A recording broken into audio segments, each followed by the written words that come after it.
Primeiro que meu pai era um amante da pintura. Eu aprendi a desenhar com ele, a pintar com ele. Sempre foi a minha maneira de conversar com ele. E conversar com desenho, quem faz isso é a ilustração. Eu chamava os amigos no ateliê e contava a história delas. Aí uma hora eu falei, caramba, eu agora tô transformando as minhas pinturas em histórias. E aí eu comecei a escrever os próprios livros. Eu acho que você é o ilustrador que eu conheço que tem mais uma identidade definida. E essa temática da perda é uma temática que tá muito nas suas obras. É muito comum editor me ligar, eu até já faço piada, e às vezes fala assim, nossa, Odilon, é a sua cara esse livro. Que é a sua cara. Daí eu dou uma risada por dentro e falo assim, morre alguém? Exatamente. Morre o cachorrinho. Sabia.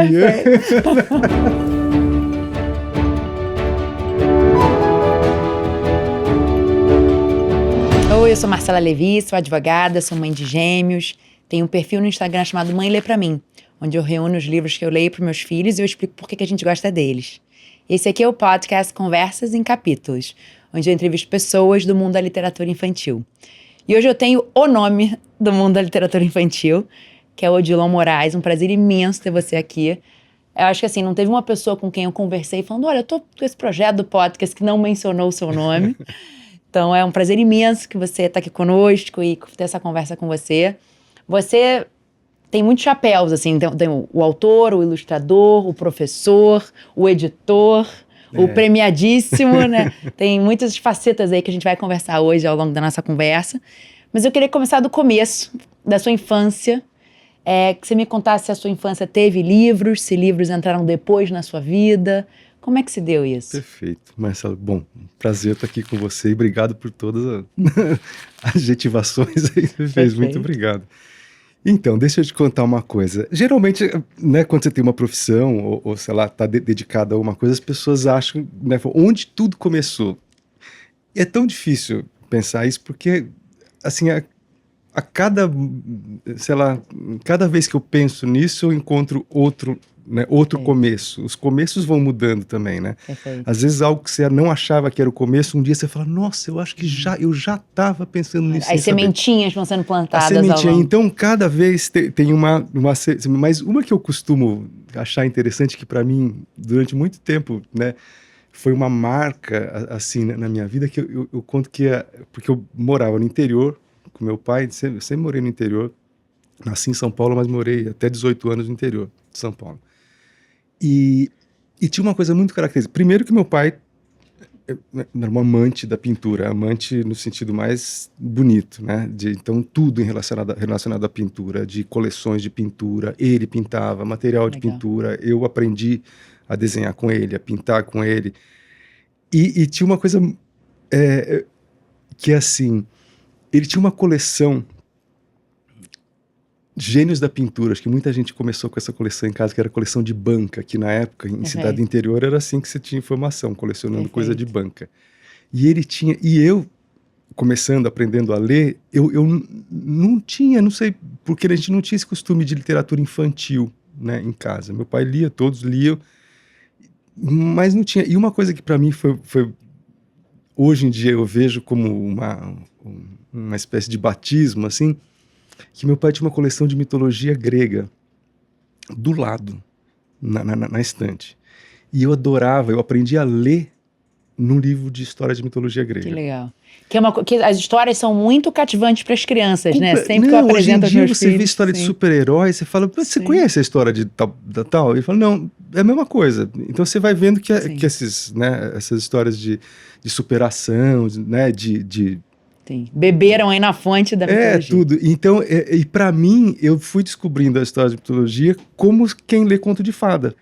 Certo. Só que eu tinha à minha disposição uma coleção Gênios da Pintura, onde muitos pintores tinham pintado essas histórias. Então, eu ficava nesse jogo, a minha brincadeira era olhar uma história e daí procurar nos Gênios da Pintura onde é que tinha nos Gênios da Pintura, por exemplo, o julgamento de Paris. Legal, fazer esse link. Eu tinha que ver como é que o Rubens tinha desenhado aquilo, eu tinha que ver como é que Tintoretto, sei lá, eu ia descobrindo como cada pintor tinha... E eu meio que falava, não, esse aqui tá certo, isso aqui não tá certo. Então, eu tinha já esse jogo de entender que a palavra abria um monte de possibilidades, né? E o contrário também. Às vezes eu via um quadro e eu falava, nossa, o que é isso aqui? Daí eu via lá embaixo, né? Uma explicação. O rápido de Perséfone. Eu falava, nossa, o que é isso? Daí eu ia no dicionário de mitologia e entendia por que tinha um cara barbudo segurando uma moça, né? E que isso era a explicação dos ciclos da primavera, né? Que quando ele levava com ela, enfim. E isso tudo ia. Então, para mim, eu hoje, né, penso muito que isso, para mim, foi um primeiro exercício, né, desse jogo de palavra e imagem que, na verdade, eles se provocam mutuamente. Né? A palavra provoca uma imagem, a imagem provoca uma palavra. E provoca muitas. Perfeito. E você escolhe, né? E você vai juntando as duas para criar a sua realidade. E o estudo também por trás, né? Tem a pintura, você tem todo o estudo que aquela pessoa que pintou fez para estar daquela forma. Você ia descobrindo isso, que eles também, provavelmente, para ter chegado naquilo, também tinham passado por essa descoberta da história, por essa... E tem uma outra coisa, que é, inclusive, algo que eu conto num livro que está para sair agora, porque eu aprendi a pintar com meu pai. E o meu pai sempre foi, ainda é, uma pessoa, eu brinco, eu falo assim, meu pai sempre nunca foi muito afeito a palavras, mas ele era muito bom de silêncio. Que lindo. Então, o pintar com meu pai sempre foi a minha maneira de conversar com ele. Uau. Um momento juntos. Um momento juntos. Nesse livro eu falo, a gente saía junto com 2 cavaletes, ficava a tarde toda pintando sem falar. E depois voltava para casa, ele pendurava o quadro dele e pendurava o meu. É como se continuasse a conversa em silêncio. Então, isso para mim, outro batismo também que eu vejo, né? Tem uma hora que eu falei assim, nossa, eu achava que eu estava pintando com meu pai, mas eu não estava pintando com ele, eu estava conversando. E conversar com desenho, quem faz isso é a ilustração. O pintor não conversa com desenho, né? O pintor pinta, né? O ilustrador usa o desenho para falar. Perfeito. E eu falava, nossa, eu achava que eu estava pintando, mas na verdade eu estava conversando. Que lindo. Então eu já estava usando esse instrumento, que é o instrumento do ilustrador, que é a palavra que fala, telling line, que a gente falou. Perfeito. Para atingir um terceiro, né? Assim, lógico, para conversar. Perfeito, que lindo, que lindo. Então, a arte estava presente na sua vida, certo?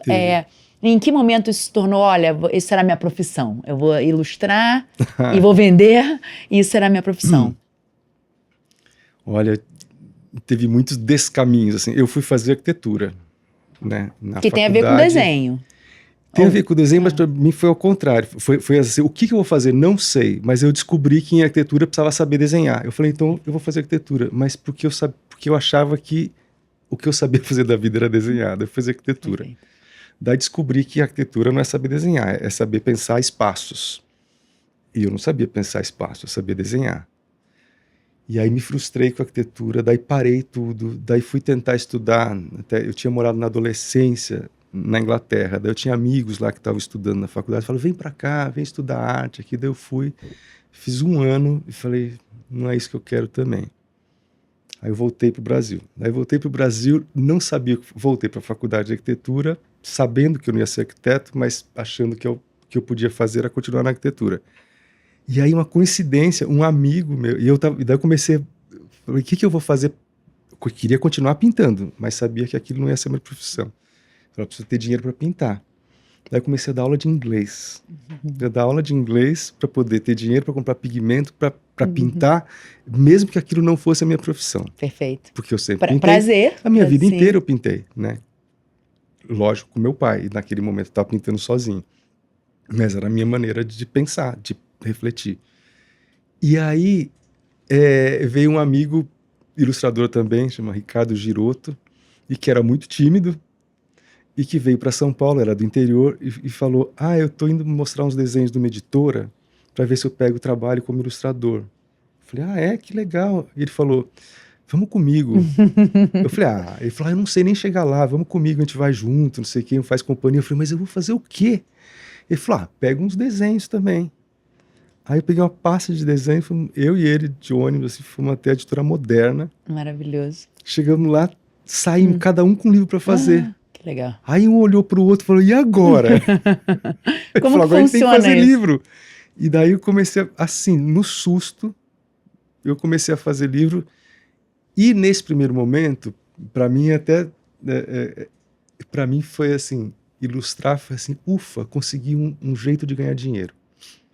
Porque eu ainda tinha, eu acho que isso marcou minha vida, assim, acho que todo mundo tem que fica nessa coisa de arte e ilustração, surge um momento de você, né, falar, que são essas duas coisas, né?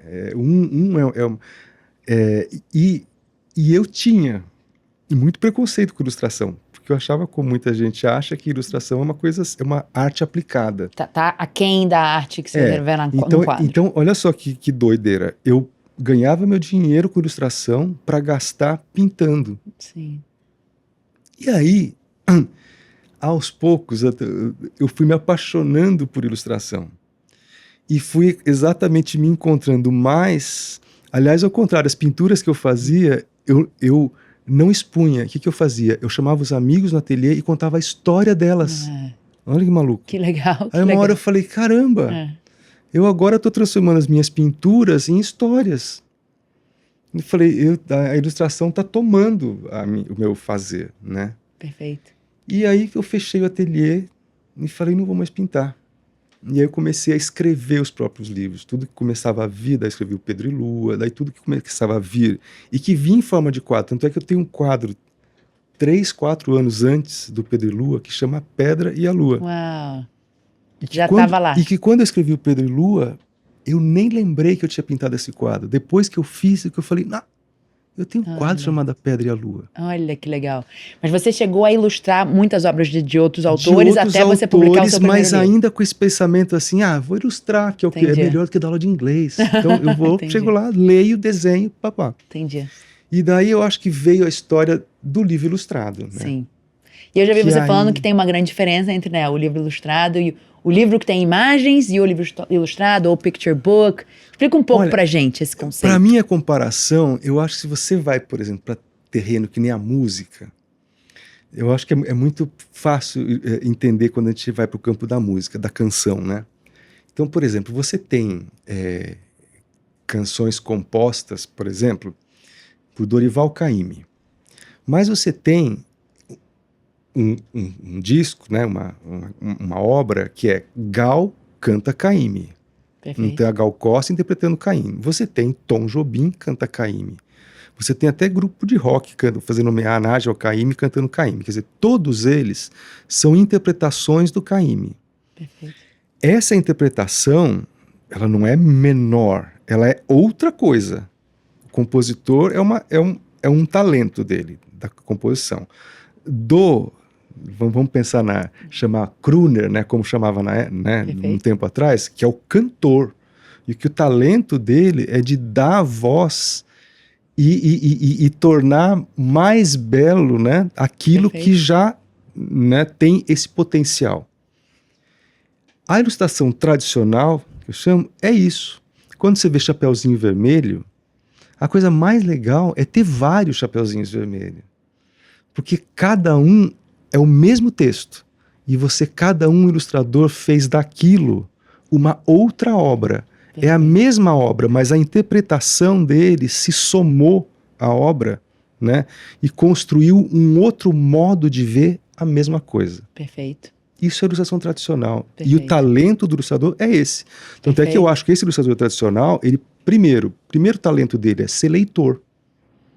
Se ele não é um bom leitor, como que ele pode interpretar? Sim. Então, esse é o talento do ilustrador tradicional, né? É ser um bom leitor e ter instrumento, né, artístico para poder criar a interpretação dele dentro daquele livro. Perfeito. Dentro de um outro ilustrador vai criar um outro ilustrador e você pode ir escolhendo, assim como eu escolhi os quadros, né? Qual que representa mais o julgamento de pares? Tintoretto? Não, eu gosto mais desse. Então também eu posso ter ilustradores tradicionais com os quais eu eu me identifico pela interpretação que eles fazem. Perfeito. Quando você entra no território do livro ilustrado, você sai dessa relação de autoria e interpretação, e eu não estou dizendo que a interpretação não tem a autoria da interpretação. Perfeito. Mas não é a autoria da obra, é a autoria da interpretação. Gal Costa é autora da interpretação que ela faz.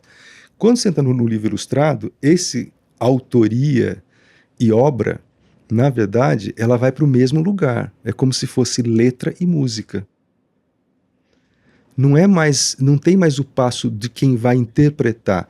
Aquele ilustrador não está interpretando aquele texto.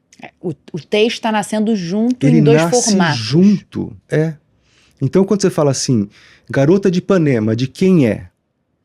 Você não fala, a letra é do Vinícius, Sim. mas a melodia é do Tom Jobim. Você não fala Tom e Vinícius. Verdade. Não é? Então, o livro ilustrado, ele também é isso. Esse paralelo é muito bom para entender. São duas pessoas que estão compondo uma obra. No sentido mais, né? Tirou uma, a obra não existe. Perfeito. Né? Então, se mudar de gravadora, a Garota de Ipanema, mudar para outra gravadora, ninguém vai falar, eu vou comprar só o texto, vou pedir para outra pessoa musicar. Sim. Não existe. Perfeito. Eu queria que você apresentasse pra gente, eu sei que é muito difícil sempre fazer uma seleção dentre as suas obras. Quando me perguntam, me diz aí quais são os 5 livros favoritos seus, é a pior pergunta que eu posso receber, que é... Eu brinco quais seus filhos preferidos? Exatamente essa comparação que eu ia fazer. Mas imagino que tem livros que tenham te marcado de alguma forma, ou por ser um momento que você tomou um outro rumo de que vinha fazendo, ou porque foi muito bem recebido, enfim, por motivo X, ou porque era uma coisa que você estava vendo naquela época, enfim. Então, se você pudesse escolher alguns para nos mostrar, ia ser um grande prazer. Não, é difícil falar isso, né? Como a gente tá falando de filho, mas vendo mais de fora do que de dentro, né? Eu acho que tem alguns livros que eu acho que eles têm uma história interessante, né? No sentido assim, né? Para eles acontecerem, algumas coisas precisaram acontecer para que eles fossem daquele jeito. Então esses, de certa maneira, marcam, porque, né, eu lembro mais do processo do que dele, enfim, né? Então, por exemplo, o Pedro e Lua é um que eu sempre falo, porque o Pedro e Lua, ele é um livro que eu já tinha feito até a Princesinha, já tinha ganho prêmio com a Princesinha, que foi meu primeiro livro, mas o Pedro e Lua trouxe uma coisa que é o seguinte, eu levei, como muitas vezes, quando você passa a fazer livro ilustrado, e que você tem que compor, né, palavras e imagens, e você tem que compor, e o espaço onde isso é composto é o livro. Então você necessita fazer nesses casos, diferente dos outros, né, que eu falei da ilustração tradicional, o livro ilustrado você precisa fazer boneco, ou boneca, né, como falam no Rio de Janeiro. Então, porque o boneco, você vê o ritmo, como as palavras e as imagens e os fragmentos, né, porque é um grande fragmento de palavras e fragmento de imagens que vão sendo, né, justapostos, né, você vai vendo como que eles dançam. Perfeito, sim. Né? Quando tem a pausa, quando eu viro a página. Quando tem a pausa, que a pausa da esquerda para a direita é uma, que a pausa de virar a página é outra, e que a pausa de uma página dupla é uma, a página de duas páginas simples é outra. Então você vai, né, como um maestro, você vai dando Sim. Inclusive, aonde na página está o texto, né? Assim, tem que olhar para baixo, tem que olhar para... Exatamente, até isso, né? Tudo é tempo de leitura, né? Então, o Pedro e Lua, como todos bonecos que eu faço, né? Eu cheguei com o Pedro e Lua para o editor na época, que era da Kozak Naif, era o Augusto Massi, mostrei o livro e ele falou, nossa, vamos fazer. Só que eu quis dizer, olha o boneco, aprovou? Vamos fazer? Daí eu falei, que legal. Então eu te entrego daqui a 3 meses? Ele falou, as ilustrações ali não eram as finais para você. Era o boneco. Perfeito. E daí ele falou, como assim entrega daqui a 3 meses? Você já entregou? Eu falei, não, Augusto, você tá vendo o boneco. Ele, não, para mim isso é o livro. Maravilhoso. Eu falei, de jeito nenhum, isso é o boneco, isso eu não mostro para as pessoas. Né? Bem naquilo que a gente tava falando agora, né? Assim, pra ver se não tava acabado. Se não tá acabado, né? E ele falou, para mim tá. Ele falou, e tem muito a ver com o texto, porque o texto tem uma fluidez quase de um diário. Eu falei, e esses desenhos combinam com isso. E eu de jeito nenhum, né? Até que uma hora ele fez uma argumentação que eu falei, não é possível. Ele me pegou, que ele virou e falou para mim assim, Odilon, você tem que ver, ainda mais, olha como foi na coisa com a música também. Ele virou e falou, você tem que ver que tem música que só precisa de um banquinho e de um violão. E esse livro só precisa disso. Que lindo. Um banquinho e um violão. Eu falei, não é possível, né? Agora eu vou ter que aceitar, não tem um argumento, né, contra banquinho isso. E violão. E aí foi isso, daí a gente fez o contato lá e o livro saiu. E aí é muito curioso, porque assim, o livro virou para alguns amigos até uma coisa, nossa, você está diferente. Eu falei, não, eu não estou diferente, Perfeito. eu tô como eu tô em casa. Perfeito, eu tô de pijama. Perfeito. E o livro é lindíssimo, lindíssimo. Então isso abriu para mim. E eu acho que isso, assim, todo ilustrador tem isso de que tem um frescor no desenho do rascunho, que quando você passa limpo, você ganha outras coisas, mas você perde isso. Perfeito. Né? E muitos ilustradores amigos falam, nossa, era isso que eu sempre quis fazer isso, eu sempre que consegui manter. Talvez por você estar pensando menos no outro, você está pensando talvez mais no como você. Com certeza. Perfeito. Tanto é que isso me causou um problema depois. Porque daí eu mandava boneco para outras editoras e elas falavam assim, esse é o boneco ou é o final? Assim, você me diz. Daí eu falava, você escolhe. À medida que as editoras foram escolhendo sempre o boneco, quer dizer, o rosa foi isso, agora esse papai pintava, que eu vou entregar, é isso. Vários meus acabaram sendo, o Olavo, foi isso. O que acontece? Eu comecei a ficar nervoso para fazer o boneco. Perfeito, eu falei, se a coisa do boneco legal é que você não tem medo, né, de errar, agora que eu penso na possibilidade disso virar já o final, eu tenho que fazer o boneco do boneco. Que eu não vou mostrar para ninguém. Então agora eu faço 1, 2, 3 bonecos até uma hora que eu vou decidindo qual que ficou. Então, mas lógico, eu tenho ainda outros trabalhos ainda que eu faço tudo certinho, mas abriu um campo assim, até estético, né? Algumas pessoas, não, eu gosto daqueles rascunhões, assim, eu falei, eu entendo, é o meu boneco. Sim. Mas assim, mesmo comparando, né, eu tô comparando na minha cabeça agora, na Princesinha com o Olavo, por exemplo, né? O Olavo tem uns riscos, mas Princesinha todo. Mas mesmo assim, você bate o olho e você sabe que é uma obra sua, né? Que bom. Eu acho assim, né? Não é que eu conheço todos os ilustradores, longe disso, mas acho que eu conheço bastante. Eu acho que você é o autor, ilustrador que eu conheço, que tem mais uma identidade definida. Nossa, que bom isso. E pra mim, assim, é engraçado, meus filhos, ainda pequenos, já sabiam distinguir um de outro. E essa identidade acompanhou todas as obras que eu tenho suas. Pra mim, tá lá. E até dos olhos deles, né? Muito pequenos, já conseguindo identificar. Porque você sabe que isso, eu tô falando que é muito bacana, porque a gente não sabe qual é a nossa cara. A gente acha que cada dia a gente acorda de um jeito. Sim. Mas as pessoas que estão próximas sabem, né, que um dia, 2 dias, tem alguma coisa que une todos os dias. Sim. Né? E a gente não sabe. Então é muito curioso isso quando alguém fala, né, que vê a cara. Não, já aconteceu até com o editor, de eu mostrar algum livro, o editor fala, nossa, aí você tá a sua cara. Daí eu falo, peraí, agora me fala o que é minha cara. O que é minha cara, sim. Porque se você falou isso, alguma coisa você quer. A pessoa fala, não sei. Tem a ver com. Eu falei, caramba, o que é isso, né? Então, eu fiquei tentando entender exatamente o que é, né? Então, assim, nas imagens eu consigo entender pelo traço.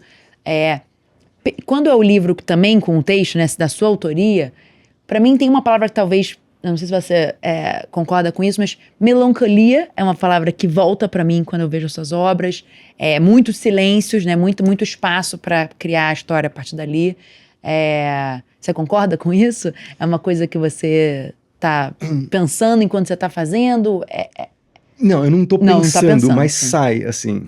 Eu concordo que essa é a maneira que as pessoas olham meus desenhos. Né? Mas é engraçado que não é a maneira com que eu me vejo. É engraçado isso. Sim, e também, conversando com você é uma pessoa que, enfim, ri muito. Exatamente. Eu falo assim, nossa, eu queria tanto fazer um livro engraçado, mas eu começo a escrever, sai Pedro e Lua. Sim. Então, Sempre muito profundo, muito poético. Então tem essa coisa desse silêncio. Então eu acho que eu tenho outros, né, lados, mas na hora de sentar para falar, né, de mim, esse que vem. Perfeito. É engraçado. Perfeito. É engraçado. Mas nas parcerias com outros autores, as aí abre a porta. Isso é que é legal das parcerias, que as parcerias você se desloca do seu centro. Sim. Isso eu acho muito bonito. Sim. Que a parceria, para mim, é como dançar com outra pessoa. Perfeito. Você precisa saber como ela se move para você se mover. Né? E quando você está sozinho, você tá, tudo bem, palavra e imagem estão dançando, mas você está dançando com as suas 4 pernas. Perfeito. Quando você está com outra pessoa, 2 são suas e 2 são do outro. Sim. Né? É engraçado que a gente... Uma super coincidência, ontem à noite, que livro que meus filhos trouxeram para eu ler? Entrevistas. Eu falei, filhos, eu vou entrevistar amanhã o ilustrador desse livro. E ali a parceria com a sua mulher, né? Com a sua esposa. E tem muito humor no livro, né? Esse é um exemplo de um livro com muito humor. Então, isso tem uma coisa, se tem algo que eu possa dizer, né, voltando à coisa que você falou de uma identidade, né, que para mim ela é buscada, e às vezes nem é o que mais aparece, o que você busca às vezes é o que fica escondido, e o que você não busca é o que se revela, né, como você está dizendo. Mas se tem uma coisa que eu busco, é uma paixão que eu tenho por livro ilustrado, pelo ritmo. Para você, até eu brinco, às vezes eu vou explicar um livro, eu falo assim, é bom porque ele é assim, ó, tac, tac, tac, tum, tac, tac, tac, tum, tac, tac, tac, tum. Daí a pessoa fala, você tá doido? Eu falo, não, olha só, tac, tac, tac, tum, tac, tac. Então eu tenho muito essa coisa, daí você pega, sei lá, Lulu e o Urso, que eu tenho muito com a Carolina, assim, para mim é só ritmo. Né? Você vai contando, é uma página, 2 páginas, 3 páginas, a 4ª virou. Uma página, 2 páginas, 3 páginas, e é exatamente a virada da história também. Então tem essa coisa, né? E com a Carolina é fantástico isso, porque o cinema também tem isso, né? Com a Carolina eu sinto cortando filme na moviola, né, antigamente, e colando, e falando, agora esse pedaço eu vou juntar com esse pedaço, agora esse pedaço, agora esse aqui. Então, e eu imagino que vocês juntos estão respirando o livro. Nossa, então, isso é uma coisa que, se eu puder falar, né, que tem algo que eu busco, né, nos livros, seja em parceria, seja sozinho, e na parceria com a Carolina, isso é maravilhoso, mas também tem outras parcerias, esse jogo do ritmo, né? Onde o virar da página vai sendo a cadência, né? da história. Perfeito. Isso talvez seja um desejo, um prazer que eu tenho quando eu faço livro ilustrado. Sim, que legal. Qual foi o primeiro livro que vocês dois fizeram juntos? Juntos foi o Guarda-Chuva do Vovô. Ah, tá bom. Que é lindo, lindo. Que é maravilhoso. E que é o primeiro livro da Carolina. Uau. Eu já tinha vários livros, mas da Carolina foi o primeiro livro dela. E essa temática da perda é uma temática que tá muito nas suas obras. Você concorda comigo? Então, é muito comum editor me ligar. Eu até já faço piada. Quando o editor me liga, às vezes fala assim, nossa, Odilon... É a sua cara esse livro. Que é a sua cara. Daí eu dou uma risada por dentro e falo assim, morre alguém? Exatamente. Eles falam, morre o cachorrinho. Eu falo, sabia. Tá muito bom. Então eu não sei, talvez tenha um modo de eu tratar esse tema e que é natural, talvez faça parte da minha vida. Para mim sempre tive isso como um pensamento sempre no meu ombro. Como ver assim, a vida. No meu ombro, né? Sempre teve isso. E eu acho que quando eu me proponho a falar sobre isso, né, vem um eu aí, né, que tem uma certa... que gosta de dançar nesse lugar, né? Perfeito. Então acontece, mas também não é buscado. Sim, né? entendi. É buscado, mas talvez essa seja uma questão para mim, o que é estar vivo, né? Perfeito, é a oportunidade de morrer, né? E foi ela ou foi você que teve a ideia de vamos fazer uma coisa juntos? Teve uma coisa com ela que né, quando a gente se casou e ela tinha feito cinema, muitas vezes a gente ia conversar e ela falava, nossa, que nem cinema. Eu falava, lógico, que nem cinema. Então ela ela foi se aproximando do universo, né, do livro ilustrado, né, naturalmente, né? E daí um dia, né, e essa história do guarda-chuva do vovô é a história do avô dela, né? Que lindo. E um dia ela estava segurando o nosso primeiro filho, né, no colo, assim, com o guarda-chuva pendurado, um guarda-chuva que ela herdou do avô dela. E daí ela falou, tive uma ideia. Então eu falei, o que foi? Ela falou, vem cá. Daí ela deu Entregou pra mim, o o João neném. falou, segura aqui, fechou a porta. No fim, passou meia hora, ela falou, escrevi uma história. Eu falei, não é possível. Daí eu olhei e falei, quero fazer. Assim, daí nasceu assim, tchum. Que legal. Né? E daí depois disso, as nossas conversas sempre viravam, né? Começava a conversar, sempre virava uma história, né? E tanto, aí tem uma coisa comum, tanto dela quanto minha, que coincidência, talvez, assim, a gente tem, nós dois, esse universo, não vou falar biográfico, mas assim, onde nascem as nossas ideias são muito no cotidiano, né? Nessas questões da vida, assim, né? Isso a gente tem muito em comum, por isso que a nossa parceria, né, de certa maneira... Pô, posso imaginar do Lu e o Urso, um filho, você trabalhando, escrevendo, totalmente, né? Então, assim, mesmo, né, quando vai para uma coisa mais metafórica, né, como o Olavo, por exemplo, né, que está falando de um presente, que é a felicidade, mas ainda assim, a gente está falando de um sentimento do cotidiano, né? Um sentimento, né, de não merecer as coisas, né? Então isso a gente teve muito comum, tanto é que tanto eu quanto ela, quando tem uma coisa assim, às vezes temática, a gente fala, nossa, né, a gente podia escrever um livro sobre isso, né, mas a gente não sabe fazer isso, né, ter um tema para escrever, perfeito. né? Mas acontece, perfeito. Né? O próprio Lá e Aqui aconteceu com uma discussão nossa. Total. Né? Aliás, até ela ficou mal depois, falou, nossa, vão achar que a gente fez para isso. Não, que a gente está separando, ou que a gente fez para, né, para falar com casais que estavam se separando. A gente está falando da nossa vida. Entendi. Que a gente teve mas é o livro que eu mais recomendo quando me perguntam. Sim, mas é um livro de uma ruptura que no momento a gente estava. Entendi. E ela virou e escreveu uma carta para mim, que é esse livro. Uau! E me deu a carta.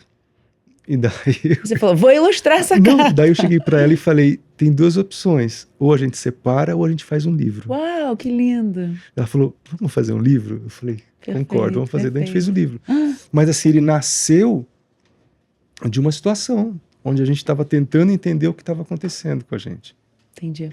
Então eu acho que isso tem uma sintonia nesse lugar. Sim. Que eu tenho e nada melhor que o livro para o próprio autor processar uma situação, né? Estou pensando assim, no meu primeiro livro é sobre a mãe que não tá, e ele nasceu no momento que eu tive uma realização que meus filhos teriam uma vida sem eu estar. Claro. O que no início me deu pânico, e depois eu falei, é a beleza da vida, ele vai ser formado por várias pessoas, né? Então, eu acho complicadíssimo sentir o sentimento dos outros. Eu só sei sentir o meu. E olha que é difícil ainda, né, lidar com os nossos. Mas a maravilha disso é que, através do livro, tantas pessoas se conectem, porque os sentimentos são universais. Exatamente. Né? Então, aí sim se liga. Eu acho que quanto mais você fala de você, maior a possibilidade de encontrar o outro. Sim. Né? Porque aí é ele que vai te encontrar, não é você que vai encontrar ele. E eu acho essa, para mim, acho a coisa mais bonita, inclusive que é uma questão dentro da literatura infantil e outras literaturas dirigidas, assim, tipo autoajuda, uma coisa assim, que é o seguinte, eu acho que a escrita, a pintura, a arte em geral, as manifestações artísticas, né, elas têm um remetente, mas elas não têm um destinatário, né, porque você não sabe quem ela vai atingir. Então, mesmo que você fale, né, eu escrevi para as pessoas que sofrem isso, da pessoa que está sofrendo aquilo pode ler e fala, não tem nada a ver com o que eu estou sentindo. Né? Então, o bonito né, da escrita é que você escreve e lança a carta. Perfeito. Você não pode ter um objetivo, e aí, quem lê é que vai escolher quem escreve para ele. Perfeito. Então, você lê, sei lá, um Fernando Pessoa e fala, ele escreveu para mim. E é verdade. Sim. Ele não sabia. mas ele escreveu para você. Perfeito. Então, eu acho que essa coisa, né, do escritor, se ele está seguro do que ele está dizendo, né, alguém um dia, em algum lugar, né, possivelmente vai escolher, né, ele para ser o seu, sim. o Isso seu assim, emissário, né? Perfeito. Eu fiquei pensando quando você estava falando de um dos melhores livros da história da Terra, que é o do Shel Silverstein, O Giving Tree, né? Que me marcou muito na infância. E outro dia, alguns anos comprei para ler para meus filhos. A reação do meu filho foi chorar copiosamente. Olha, que injustiça. com a mãe, né? Não se pode fazer a natureza assim, papapá. A natureza mãe, né? E aí liguei pra... E aí falei sobre o livro no meu perfil, e aí uma pessoa falou assim, pra mim a árvore é a mãe. Que é uma coisa que eu não tinha pensado. Embora eu tinha lido esse livro 50 vezes, falei, é verdade. Então assim, né, cada pessoa vai ter a sua leitura daquilo e reagindo de uma forma diferente a partir do que tá vendo. E também mudando, né? Porque se eu ler 3 anos depois, eu posso ter uma outra e tal. Exatamente. Então isso é muito legal. Exatamente. Isso é muito legal. Vamos voltar, a gente estava falando dos livros que marcaram a sua carreira de alguma forma. A gente falou de vários agora nessa conversa até agora, mas algum outro que você gostaria de mencionar? Então, Pedro Lua teve isso. Perfeito. Tem, eu acho que em parceria, eu acho que o Laiaki é que atingiu muita gente, Sim. né? Virou eu acho que talvez seja o livro que... Eu acho que tem mais adulto que lê do que criança. Sim. Né? Tem um outro livro sobre essa temática, vamos assim dizer, para usar um termo aí que a gente acabou de falar, que não é para usar, é o do Greg, do Menino no Trem. Então. Eu sou apaixonada. Esse livro não está disponível agora, eu sempre falo que ele tem que ser relançado, ele está out of print, eu acho. Porque eu já recomendei, pessoas me dizem que ele não consegue comprar. Eu acho uma das coisas mais poéticas. Da Tigrito. Então, quando eu recebi esse texto, eu falei para a autora, eu falei, nossa, parece um Laiaki depois. O Laiaki já existia. Já. O Laiaki é a separação. Sim. Eles são as novas famílias. São as novas famílias. Eu falei, nossa, olha que curioso, né? Um livro que tem quase uma sequência. É verdade, assim. é verdade. Tanto é que eu tentei fazer uma certa, se você for ver o modo que eu conduzo o Laiaki, eu tentei fazer uma coisa parecida, que soasse parecido. Sim. Mas é um livro também importante. Tem um livro que é muito curioso, que pouca gente conhece, e eu mesmo esqueço muito dele, mas como eu estou falando que são as histórias deles que são curiosas, mais do que eles, tem um que chama Histórias Escondidas. Não conheço. Pouca gente conhece, mas olha só que curioso. É um livro que eu tinha ilustrado, era de um outro autor, e que eu tinha ilustrado. E aí, quando chegaram as ilustrações prontas, ele recusou as ilustrações. Falou que não tinha o tom, eram muito melancólicos e que a ideia do texto não era melancólico, era para ser um texto mais quase panfletário, que eu tinha transformado o texto numa poesia. Eu falei, para mim isso foi um erro do editor, Sim. Mas, enfim. O que aconteceu? Os desenhos voltaram para mim. E eram os desenhos que eu adorava. São desenhos que até hoje, um dos desenhos que eu mais gosto que eu tinha feito, né? Que era um livro de poemas. E aí, anos se passaram, um amigo de uma editora Edra, o Jorge, ligou para mim e falou, Dilon, você não tem algum livro aí na gaveta? Eu sei que você tem um monte de livro na gaveta. Eu falei, olha, agora no momento eu tô sem livro na gaveta. Eu falei, mas eu tenho um monte de desenho aqui, tipo gaveta dos rejeitados, né?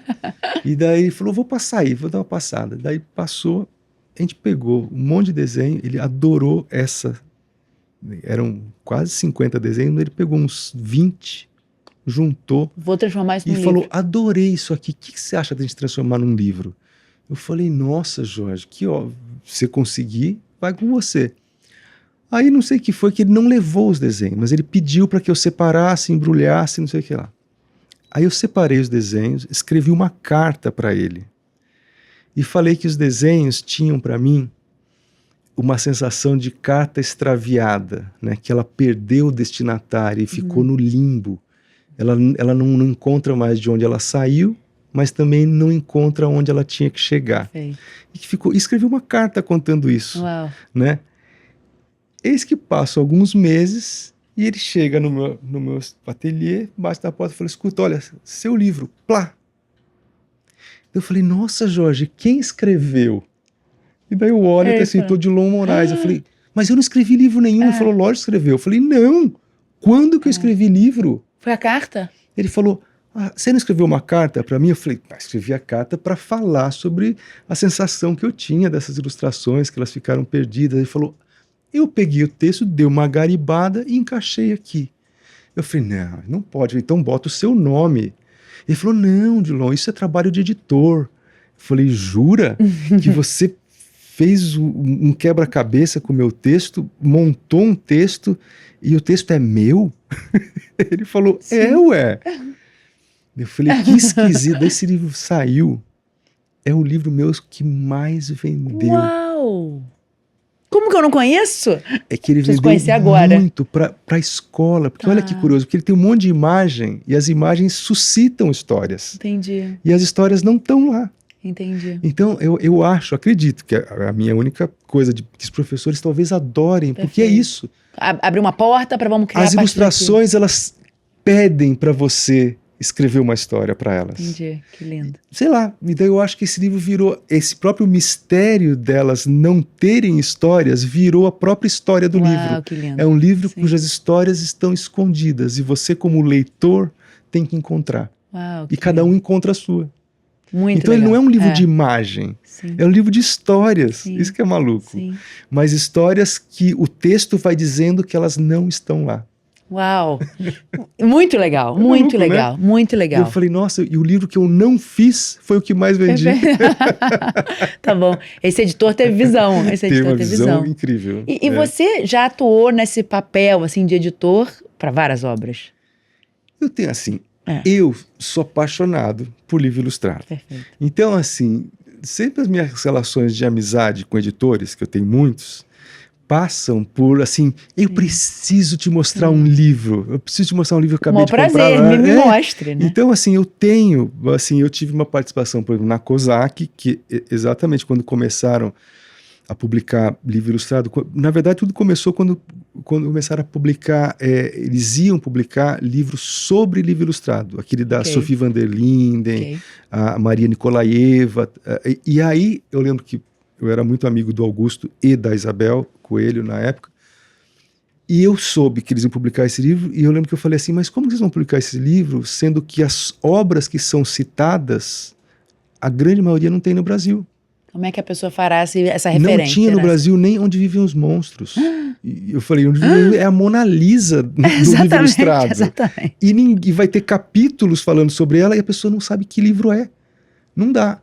Aí eu lembro que o Augusto falou, então vou fazer o seguinte, você vai montar para mim 10 autores necessários e 10 obras, a grande obra ou obras de cada um pra gente publicar antes. Esse trabalho aí não tem nada mais gostoso no mundo que fazer. Imagina, eu fui pra casa fazendo lista. Maravilhoso. Sendak, precisa disso aqui, Anthony Brown, Birmingham, não sei. Eu fui fazendo isso e ele começou a fazer. Birmingham eu amo, por sinal, pra mim. Senhora. Esse é outro que não tá no Brasil, ou pouquíssimo, não dá pra entender. Tem um livro, Avocado Baby, você conhece? Maravilhoso. Bunny é genial, Maravilhoso. E o Bunny não tinha nada no Brasil. Eu lembro que eu puxei o Augusto no meu ateliê. Eu falei, você precisa ver esse cara. Pá, pus o Bunny e abri pra ele. E eu passava e falava, olha esse lado, olha esse lado, olha esse lado. É um humor maravilhoso, inteligentíssimo. É incrível, né? Então, assim, eu tenho essas participações, muito assim, na Kozak foi esporádica. Eram essas reuniões que eles me chamavam, né, pra indicação. Agora, mais recentemente, por exemplo, teve a Caixote, que também é muito amiga minha, e me convidou para fazer uma coleção lá dentro, né? E daí ela falou, mas pensa numa coisa diferente, né? Aí eu falei para ela, já sei, né? As pessoas têm muito essa coisa de livro ilustrado, né, como sinônimo de literatura infantil, e é lógico que quando fala literatura infantil também pensa em cores. Sim. E tem grandes livros ilustrados, inclusive para crianças, que são preto e branco. Sim, é o Shel Silverstein, por exemplo. Exatamente. Eu falei, eu quero fazer uma coleção só de livros preto e branco para criança. Ela falou, fechado. Uau, que legal. Eu tenho um do Rampazzo dessa coleção, exatamente, é lindo. Dessa coleção. Tem uma fila de livros para essa coleção. Uau, que legal. Que não saiu ainda. Ainda vão sair, então é uma coleção que está em produção.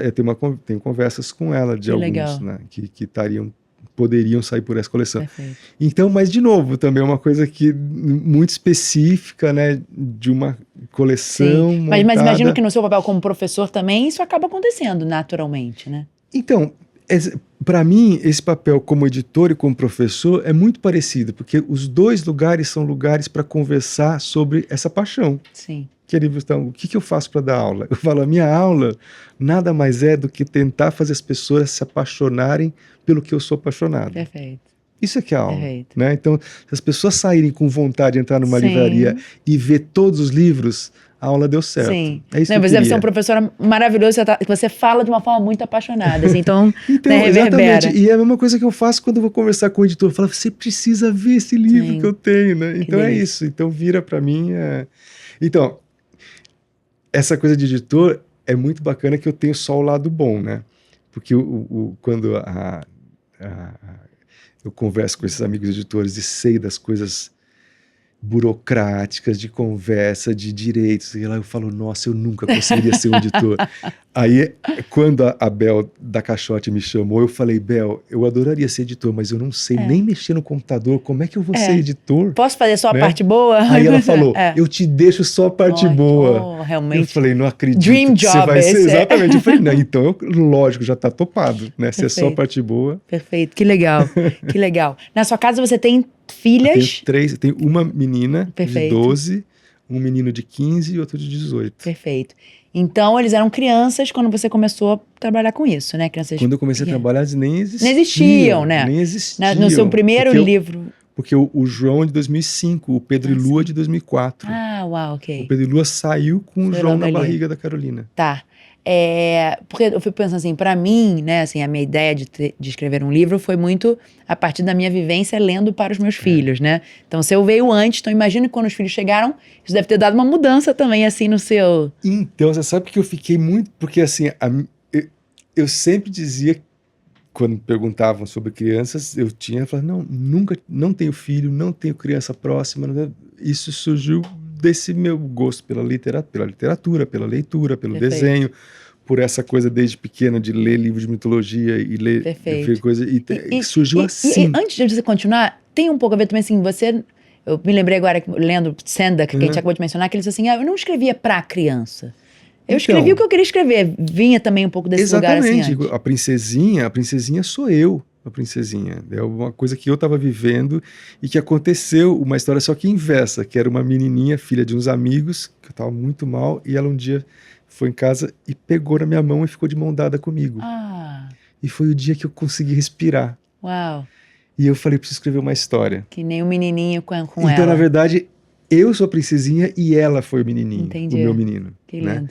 Então, de certa maneira, era daí que brotava. O Pedro e Lua também. Nunca tive filho. E daí foi engraçado que quando eu comecei a ter filho, eu tive muito medo de falar, nossa, pode ser que tudo que eu faço eu não consiga mais, porque quem me lê... E você sabe que foi uma coisa muito engraçada, que eu nunca me espelhei neles. É engraçado. Não é que eles faziam parte da minha vida. Claro, né? Entrou Lógico, no repertório das suas experiências. Quando eu estava fazendo lá e aqui, é lógico que eles estavam dentro da minha história, né? Mas nunca fui assim, o João não gostou, o Chico, não, né? Eu nunca tive essa coisa, vou mostrar para ele, né? Nunca fiz isso. Mas você não testava, nem testava? Nunca fiz isso. Nunca fiz isso, de testar com eles. A Carolina às vezes gosta de ler para eles, para testar. Né? Mas uma vez pronto... Não, mas é mais doido ainda, que uma vez pronto também, eu lembro. Olha que tenso, o Matador tem uma história horrível, né? Horrível. Marcante na minha vida e na do João, do meu primeiro filho. Que quando saiu o Matador, que é um livro pesadíssimo, né? Assim, é horrível, que é um menino que quer matar um passarinho e ele consegue matar. E fica feliz por isso.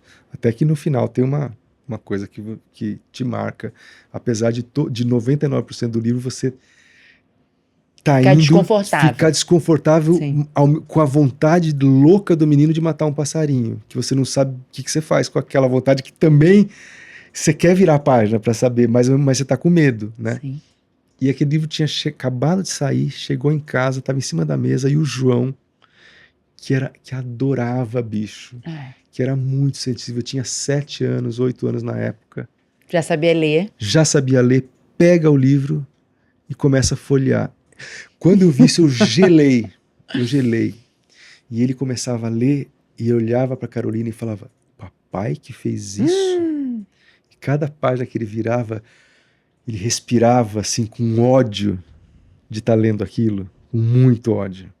Eu falei, o que eu fiz com meu filho? O que eu fiz com meu filho? E aí ele acabou de ler, fechou o livro e foi pro quarto chorar. E eu falei, que pai faz isso com o filho, né? E foi completamente, né? E isso, Marco, eu fui lá conversar com ele, comecei a falar que são as coisas que às vezes a gente sente as coisas assim, pela literatura, mas... E foi uma coisa que eu achei que tá até anos depois eu saber pela minha mulher que o João, numa conversa, numa redação, alguma coisa falando sobre experiências marcantes com a literatura, ele falou, O Matador. Olha. Eu falei, só pegou ele, quer dizer, não sei se eu devia ou se eu não devia ter feito aquilo, mas aconteceu, né? Então eu nunca medi, né, com eles. Geralmente o termômetro sou eu. Pra gente encerrar, eu queria que você me apresentasse livros que não são de sua autoria, não foram ilustrados por você, mas que te marcaram de alguma forma, que você, enfim, acha bacana, enfim, te inspiraram. Tá. Ai, tô nervosa, são livros que eu não conheço. Então, porque esse aqui, esse autor, Caldecott, o Caldecott, que é nome de medalha, prêmio, da medalha Caldecott, que na verdade é o prêmio de livro ilustrado, não é prêmio de literatura, é prêmio de picture book. E esse é um autor do século XIX, que foi no século XIX que surgiu essa ideia, né, que é muito diferente de a gente falar literatura infantil e falar livro para criança. Literatura infantil diz respeito ao conteúdo, né? Então você conta Chapeuzinho Vermelho, então você tinha, né, Perrault, né, já no século, né, 17 para o 18, você vai ter no 18 para o 19, você vai ter Andersen, vai ter os Irmãos Grimm, né, desculpa. Mas eram histórias para serem lidas para a criança. Perfeito. O livro não era da criança, não era um livro que a pessoa ia... Você não vê um livro antigo do Chapeuzinho Vermelho, ilustrado pelo Gustave Doré, sei lá, com bigode, né? Não tem isso. Porque aqueles livros eram livros de histórias para criança. Agora, porque a criança também estava num lugar na sociedade muito mais apagada. E aí o século XIX se pegou exatamente por aí. A criança vira a grande atração, né? Principalmente, aí a gente tem, né, quando fala de livro ilustrado, assim como quem fala de pintura tem que passar por Florença, né, no século, no 400, no 500, né? Quando você vai falar de livro ilustrado, você tem que passar pela Inglaterra no século XIX, que eram essas crianças, né, que agora aparecia, quer dizer, eram o grande, né, a grande atração, até do ponto de vista capitalista, né? Quer dizer, você vai ter produtos móveis para crianças, filmes para crianças e livros para crianças. E agora sim, livros para as crianças brincarem. Tanto é que o primeiro nome que teve não foi Picture Book, o primeiro nome era Toy Book. E não era toy porque eram brinquedos, toy porque se brincava com ele. Quem ia manusear e quem ia descobrir ele, passar as páginas, juntar os fragmentos, saber que a página, que o desenho de uma página, quando você vira, é a mesma história que continua, né? E entender que a sequência de imagens conta uma história, quer dizer, tudo isso é uma brincadeira. Perfeito. Então ele nasce como algo que tem que atrair essa criança para uma brincadeira que ele já consegue brincar. Perfeito. Então, que brincadeira é essa que ele consegue criar? Uma brincadeira com ritmo, com desenhos, com pouco texto, com musicalidade, com descobertas. Quer dizer, o que a criança mais... Né, qual que é a grande característica de uma criança quando brinca? A curiosidade. Sim. Né, a curiosidade, o humor,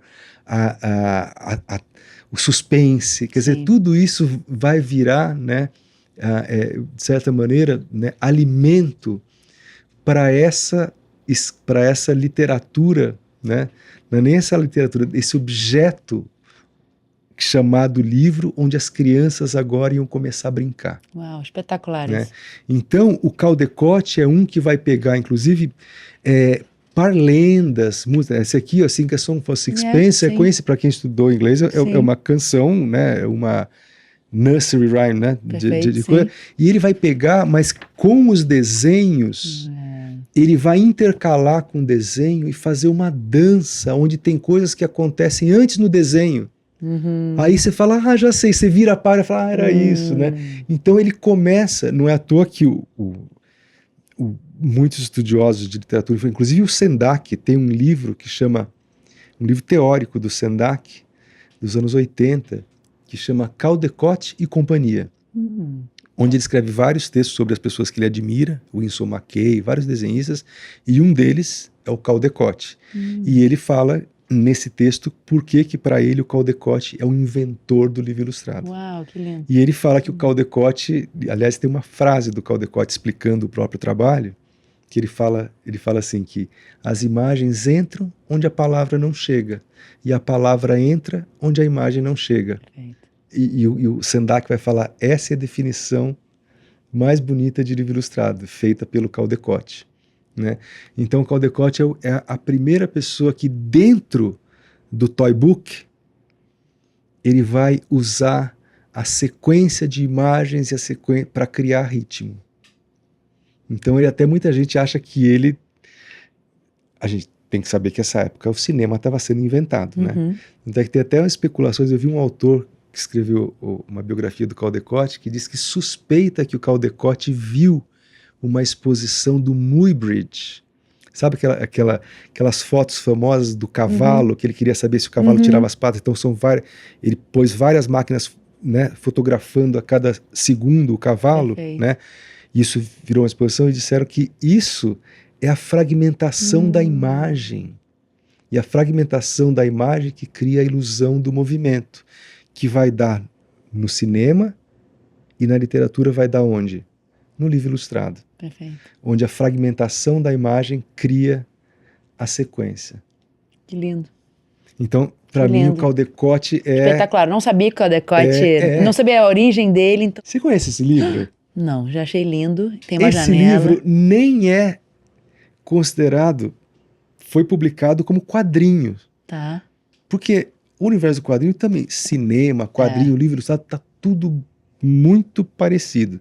Eles podem estar na mesma festa um dia. Sim. Pode ser que tenham festas específicas de um, mas às vezes podem se misturar na mesma festa. Esse aqui é um autor de quadrinhos. Autor francês. Um autor americano. Chama Richard Maguire. Tá. Autor de quadrinho. Olha que coisa genial. Ele faz um livro que se chama Aqui, onde todas as páginas é o mesmo lugar, aqui. Esse lugar está em todas as páginas do livro. Só que o aqui, dependendo de que época, ele foi outra coisa. Então ele vai falando, aqui, e tem um ano, ó, 2014. Aí você passa 2014. Aí você chega aqui, tá 1957. Olha só, é o mesmo aqui. Aí você continua. 1942. Eu lembro de um livro que eu amo, é Sophie Blackall. Não conheço. Lighthouse ganhou o Caldecott. Negative Cat. Lighthouse, acho que eu conheço. É uma Lighthouse e o cara que vem cuidar da Lighthouse. E aí a mulher depois vem, ele tem um filho lá e depois ele se torna... inútil, porque inventou uma tecnologia maravilhoso. E ela tem um livro chamado Farmhouse, que ela encontrou um dia numa andança, uma casa, uma farmhouse antiga, e ela pensa tudo o que aconteceu naquela farmhouse, exatamente isso. Aí as crianças vão crescendo, marca, tipo assim, o tamanho na parede, sabe assim? E isso é bacana, porque isso são coisas, assim como eu falei, que você fala, nossa, às vezes a gente olha uma coisa e fala, isso dá um filme. Um assunto desse, quando eu vi esse livro, eu falei, por que eu nunca fiz um livro ilustrado com essa ideia?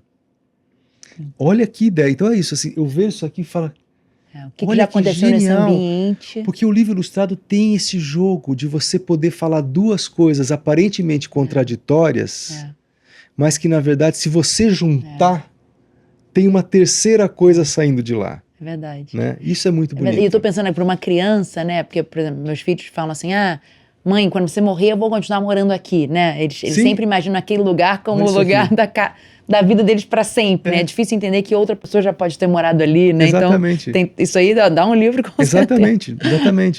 A Carolina tem um livro dela, que não é comigo, um livro dela com outra pessoa que surgiu quando um filho, o Francisco, perguntou para ela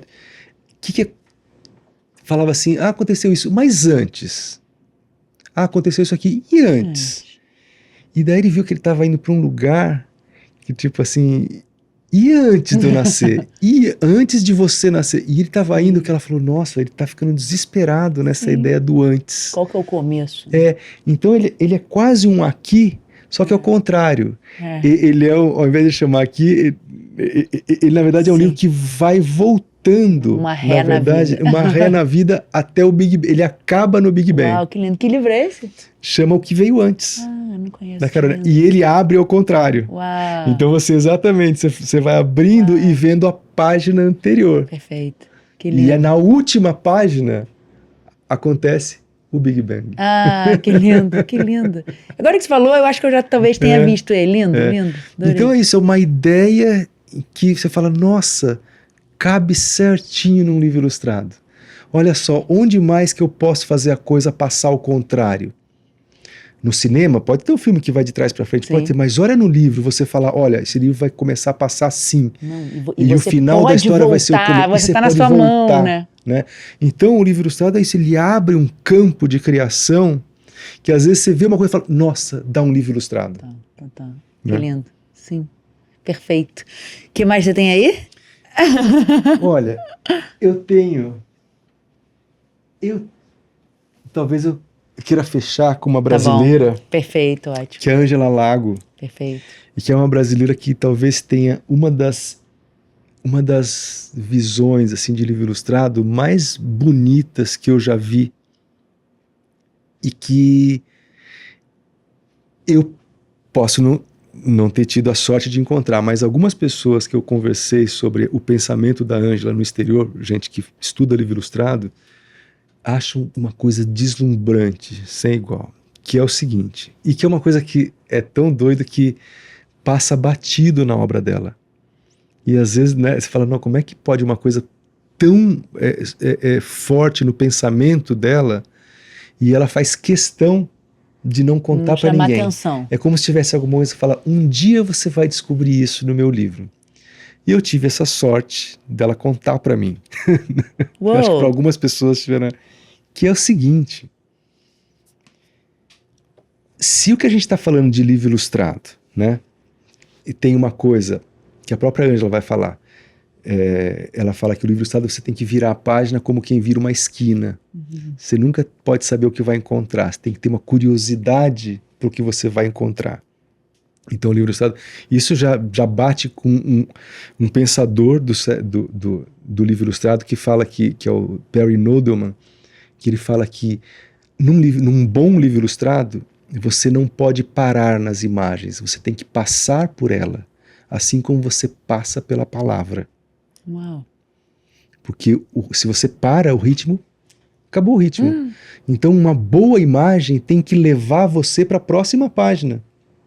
Até isso, quando você pensa numa ilustração tradicional e numa ilustração de livro ilustrado, é diferente. Sim. A ilustração de livro ilustrado, de livro tradicional, faz você parar e descansar em cima dela e ver tudo que tem lá. A de livro ilustrado, às vezes, faz você buscar, viu o livro A Árvore Generosa do Silverstein? Sim. Você passa e já quer ir para outra. Exato, você já quer ir para outra saber o que vai acontecer. Então, a Ângela tem essa ideia, que já é uma sofisticação, né? Mas ela tem uma outra que vem do objeto. É que o livro não só é um objeto, mas é um objeto morto. É um objeto que só ganha vida quando ele é folheado. Okay. Certo? Okay. E folhear um objeto depende do leitor. E não é o leitor do Barthes, né, o leitor que vai completar a história. É um leitor muito mais objetivo, um leitor que vai passar a página. Não é um leitor poético nesse sentido, né? Ele que vai... Não, por quê? Porque a Ângela vai falar assim, que o livro, A gente nunca vê um livro, a gente nunca olha um livro assim. Um livro, ele é feito, vou até mostrar para cá, ele é feito para ser visto assim. Sim. Esse ângulo do livro, ele distorce as imagens.